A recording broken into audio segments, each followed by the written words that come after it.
குழந்தைங்கள்ட்ட cellphone குடுக்கறது ரொம்பவே தப்பு. அந்த அது வர லைட்டும் மூளைய பாதிக்கும்.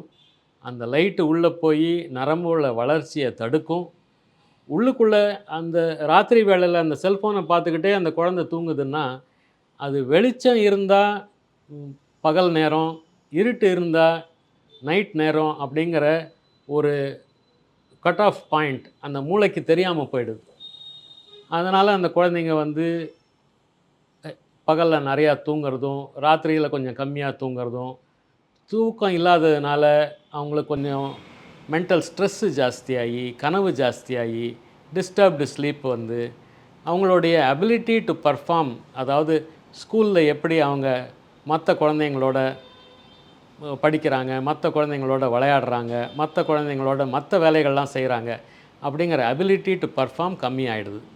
அதனால் குழந்தைங்கள்ட்ட செல்ஃபோன் கொடுக்கக்கூடாது. பெரியவங்களும் ரொம்ப யூஸ் பண்ணக்கூடாது.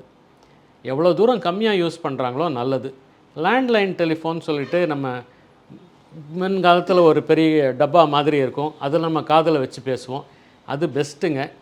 ஆனால் அது ஆஃபீஸ் வச்சுருக்கிறவங்களுக்கு தான் சரி வருமே தவிர, எப்போவுமே பைக்கில் போயிட்டு, காரில் போயிட்டு, பல இடத்துக்கு போய், பல இடத்துல உட்காந்து ஆஃபீஸ் வச்சுருக்கிறவங்களுக்கு லேண்ட்லைன் சரிப்பட்டு வராது. மொபைல் தான் சரிப்பட்டு வரும்.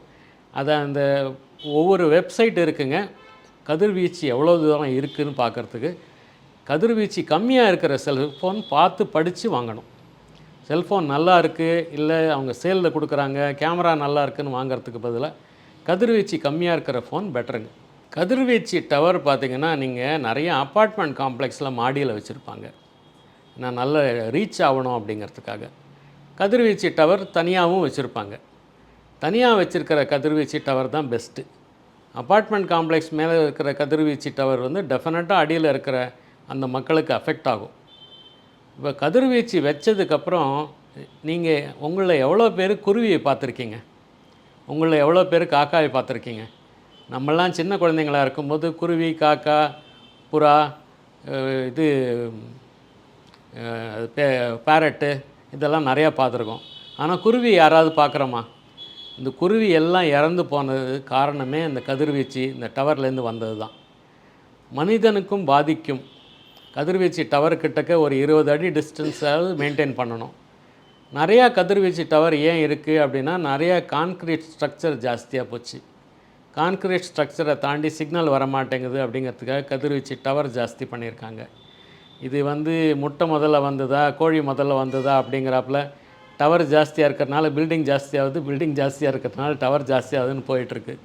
டெஃபினட்டாக கதிர்வீச்சு மனுஷனுக்கு பாதிக்கும்.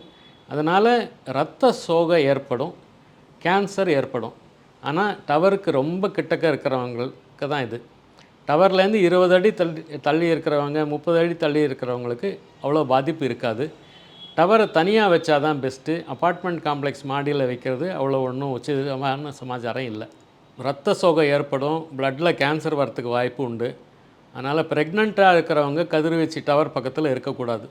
எப்போவுமே செல்ஃபோனை வந்து இடுப்பில் ஒரு பவுச்சில் முன்னாடி பெல்ட் பவுச் அப்படின்னு சொல்லிட்டு வரும். முன்னெல்லாம் நோக்கியா ஃபோன், சாம்சங் ஃபோன்லாம் சின்னது பட்டன் ஃபோன் இருக்கும்போது பெல்ட்டில் ஒரு பர்ஸ் மாதிரி வச்சு கனெக்ட் பண்ணி அந்த பெல்ட் பவுச் அப்படின்னு சொல்லுவாங்க, அதில் வச்சுருப்போம். அதுதான் பெஸ்ட்டு. ஹார்ட்டு பக்கத்தில் வைக்கிறது என்றைக்குமே டேஞ்சர் தான். கதிர்வீச்சினால் ஹார்ட்டு பாதிக்கிறதுக்கு வாய்ப்பு உண்டு. திட்டவட்டமாக நிறையா ஸ்டடீஸ் கிடையாதுங்க இதுதான் பாதிப்பு அப்படின்னு சொல்கிறதுக்கு. ஆனால் ஹார்ட்டில் பேஸ் மேக்கர் வச்சுருக்கிறவங்களோ, இல்லை ஹார்ட்டில் ஆப்ரேஷன் பண்ணியிருக்கிறவங்களோ, இல்லை ஹார்ட் அட்டாக் வந்து அதுக்கப்புறம் குணமானவங்களோ, அவங்களாம் ஃப்ரண்ட்டு பாக்கெட்டில் ஹார்ட்டு பக்கத்தில் செல்ஃபோன் வைக்கக்கூடாது. பேண்ட் பாக்கெட்டில் வைக்கலாம். எவ்வளோ பேர் பேண்ட் பாக்கெட்டில் வைக்கிறதுக்கு சௌரியப்படுவாங்கன்றது சொல்ல முடியாது. பேண்ட் பாக்கெட்டில் வச்சுட்டு அங்கேருந்து ஒரு ஒயர் செட் எடுத்துகிட்டு காதில் வச்சோ இல்லை ப்ளூடூத் வச்சோ கனெக்ட் பண்ணிக்கலாம்.